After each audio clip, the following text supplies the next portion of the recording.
Well, in just over a month from now, Canadians will go to the polls after newly installed Prime Minister Mark Carney called for snap elections. And one thing that's been on the minds of candidates and voters is how to handle a tariff-driven Trump administration that wants Canada to be America's 51st state.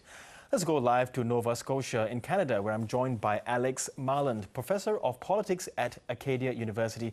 Good to have you with us, Professor. Now, firstly, before we get to the politics of the whole situation, how large does Donald Trump's shadow loom over what I can see is a high-stakes election? You could describe this as a total solar eclipse. I mean, this is an unprecedented situation for Canada in many ways. The American president and the kind of comments he makes has commanded everybody's attention. It's all everybody is talking about. And he could potentially completely affect the outcome of this Canadian federal election campaign, depending on his behavior. And Mark Carney, he's only been in the job for less than 2 weeks. What do you read into the timing of the election? I mean, would this, in his opinion, be the most opportune time to do so? Would he be saying, perhaps, you know what, these are very unstable times. It's time for, to keep the people who are already in power to deal with what's happening? I think viewers should be aware of the fact that Justin Trudeau, as Prime Minister of Canada, was there for almost 10 years and stepped down or announced he was stepping down in January. It became a very unpopular and polarizing figure. And Mark Carney, former governor of the Bank of Canada, former governor of the Bank of England, ends up stepping in and taking over. And so Mark Carney has never held elected office. I mean, it's astounding in a democracy that you could end up with a prime minister who has never run for office before.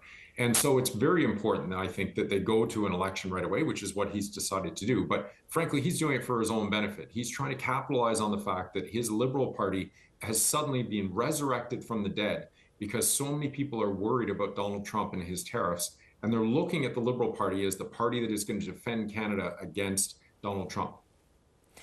And do you think Mark Carney might be able to use, he's got quite an impressive CV, doesn't he? I mean, he's the former governor of the Bank of England and in Canada. Would voters see him as someone that who has perhaps the best credentials to deal with the economic headwinds of Donald Trump's tariffs?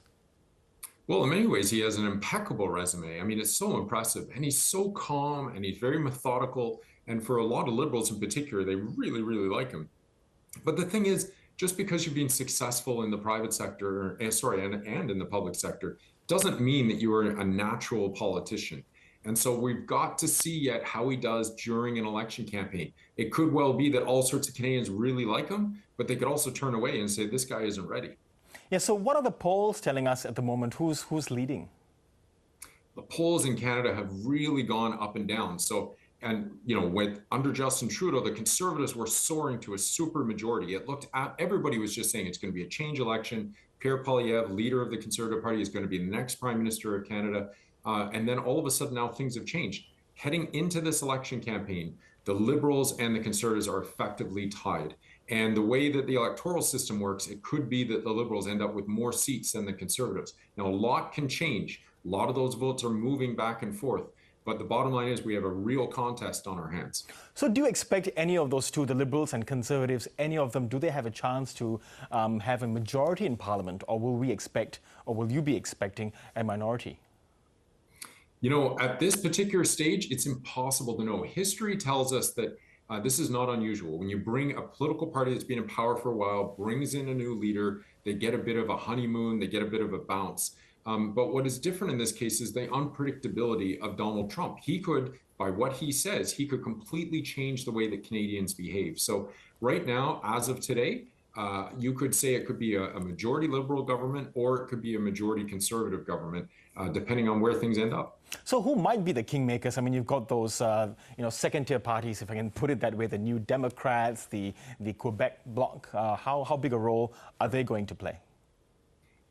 I don't think they're going to play much of a role because what's happening is, we do have in Canada, we have basically 5 political parties that tend to get votes. But in this particular case, for everybody, they seem to be talking about, except for Quebec, where they have the Bloc Québécois, across the rest of the country, everybody's saying you either vote Conservative or you vote Liberal. The New Democratic Party, which is a party associated with labor unions, has really seen its vote squeeze. It's down to about 9% in the polls. it's not doing very well at all because so many of their supporters are going over towards the Liberals, both in a response to Trump, but also to stop the Conservatives. Yes. And how do you think the main candidates differ over how they might handle these strained relations with the US, in particular tariffs?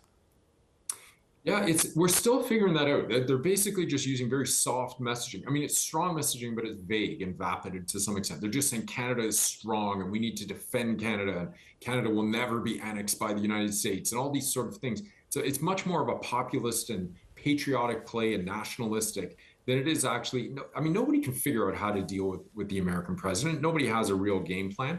And they're certainly not going to come out and publicly say how they're going to try to manhandle the American president. So as a result, we're just sort of left with trying to have confidence in somebody that we believe can potentially stand up for Canada in very difficult negotiations. Yes, and I found it quite interesting that the Prime Minister Mark Carney, he accused his rival Pierre Poilievre of being allied with President Trump. Is that the case, and how do you see this political tactic playing out, playing the Trump card? Yeah, well, this is exactly what the Liberals are trying to do. They're trying to position Mark Carney and the Liberals separate from Poilievre. And they're saying Poilievre is nasty and he's mean and he's an attack dog and he's somebody who uses sound bites and nicknames. And a lot of that is actually true. In many ways, he has been similar to Donald Trump. It doesn't make his policies the same. But basically, they're trying to say, listen, you don't want somebody like that. And I personally think this is good for democracy because Poilievre was sailing to a majority government on the back of the fact that so many people didn't want Trudeau. But now, if he is going to become prime minister, he's going to have to work for it. Yes, and of course, Donald Trump is quite the unpredictable leader. How do you see him, I suppose, playing his cards? Will he seek to ensure one party wins over the other?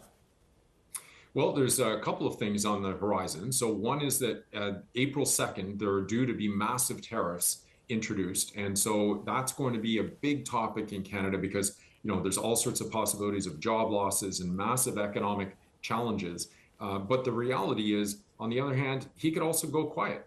There's already been some conservatives in Canada that are asking him to be quiet. And the less that he says, the more Canadians are going to have to talk about what's going on here in Canada. We've got housing issues, we've got economic issues, cost of living. Those are things that people need to be talking about as well. Okay, really good to get your thoughts, Professor Alex Marland, and your insights into the elections in Canada, and hope to speak with you as we get closer to voting day. Thank you so much. All right, my pleasure.